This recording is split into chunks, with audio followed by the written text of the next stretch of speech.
Hello बच्चों। तो आज हम करेंगे व्याकरण का टॉपिक सर्वनाम। तो सर्वनाम की क्या परिभाषा है, सर्वनाम किसे कहते हैं। संज्ञा शब्दों के बारे में तो आप जानते ही हैं कि संज्ञा शब्द किसी व्यक्ति, वस्तु, स्थान के नाम को कहते हैं। तो जिन शब्दों को संज्ञा के स्थान पर प्रयोग किया जाता है उन्हें सर्वनाम कहते हैं। यानी कि संज्ञा शब्दों को हटाकर उसके स्थान पर सर्वनाम शब्दों का प्रयोग किया जाता है। जैसे नीचे देखिए कि अशोक एक अच्छा लड़का है। अशोक का भाई कक्षा 8 में पढ़ता है। अशोक कक्षा 4 में पढ़ता है। अशोक के माताजी अध्यापिका हैं। बार बार हमने अशोक शब्द का प्रयोग किया है। लेकिन यदि हम इसकी जगह एक जगह अशोक रखते हैं कि अशोक एक अच्छा लड़का है, उसका भाई कक्षा 8 में पढ़ता है, वह कक्षा 4 में पढ़ता है, उसकी माताजी अध्यापिका हैं। अब मैंने क्या किया, लास्ट के 3 वाक्यों में अशोक की जगह उसका, फिर वह और उसके शब्दों का प्रयोग किया।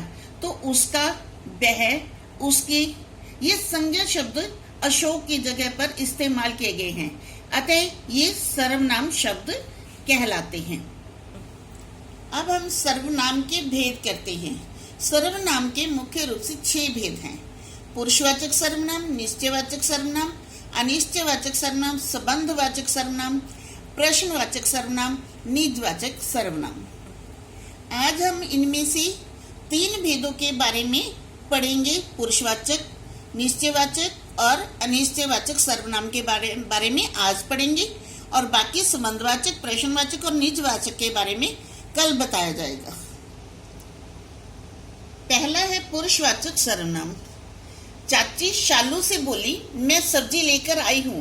मोहन 2 दिन के लिए आया है, उसे पालक पसंद है, इसलिए मैं पालक बनाना चाहती हूँ। तुम क्या खाना चाहोगी।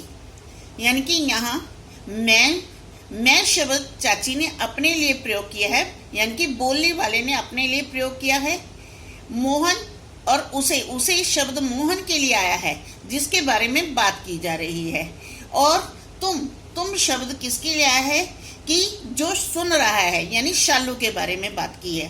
तो मैं वक्ता के रूप में प्रयोग होता है, तुम श्रोता के रूप में, और उसे कोई तीसरा।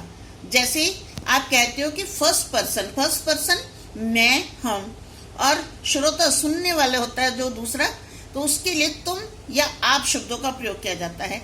तीसरा होता है जिसके बारे में हम बात कर रहे हैं, यानी कि इंग्लिश में आप कहते हो थर्ड पर्सन। तो जैसे उसे आदि। यानी जो सर्वनाम शब्द बोलने वाले, सुनने वाले या जिसके बारे में बात की जाए उसके लिए प्रयोग किए जाते हैं, उन्हें पुरुषवाचक सर्वनाम कहते हैं।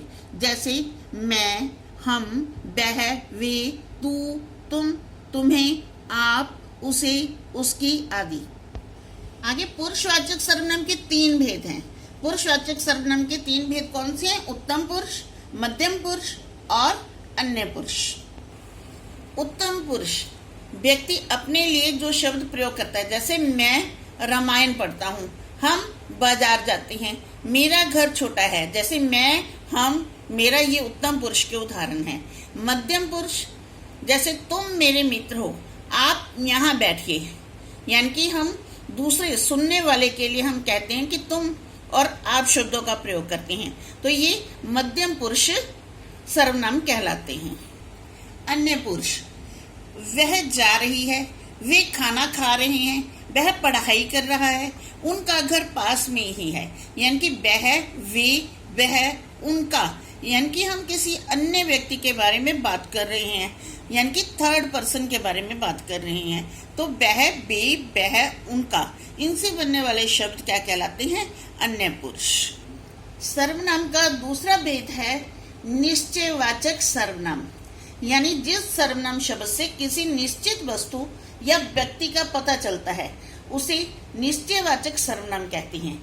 जैसे यह घर मेरा है, यानी कि हमें घर दिखाई दे रहा है, वो सामने है हमारे, हमें निश्चित है कि यह घर मेरा है, तो यह है। वह मेरी बहन है, कि हमें निश्चित है कि वो आपकी बहन है। वह ताजमहल है, यानी कि ताजमहल को देखकर जैसे बताया जाए कि वह ताजमहल है, यह घड़ी मेरी है। यानी कि जिन चीजों के बारे में हमें निश्चित रूप में, व्यक्ति या वस्तु के बारे में निश्चित रूप में पता है, उन्हें हम निश्चयवाचक सर्वनाम कहते हैं। अनिश्चयवाचक सर्वनाम तीसरे नंबर पे आ रहा है हमारा अनिश्चयवाचक सर्वनाम।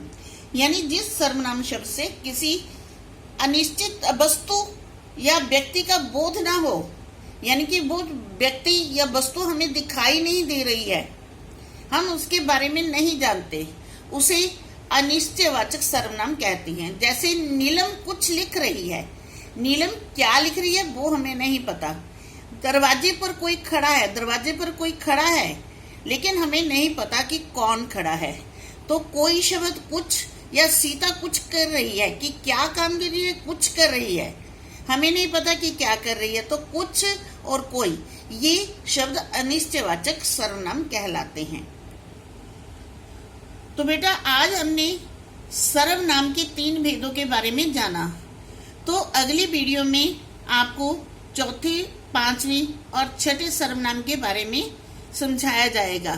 तो मैं PDF भेज रही हूँ, उसमें आप 6 देख सकते हो, उसके 6 भेद देख सकते हो।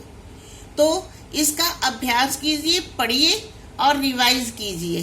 धन्यवाद।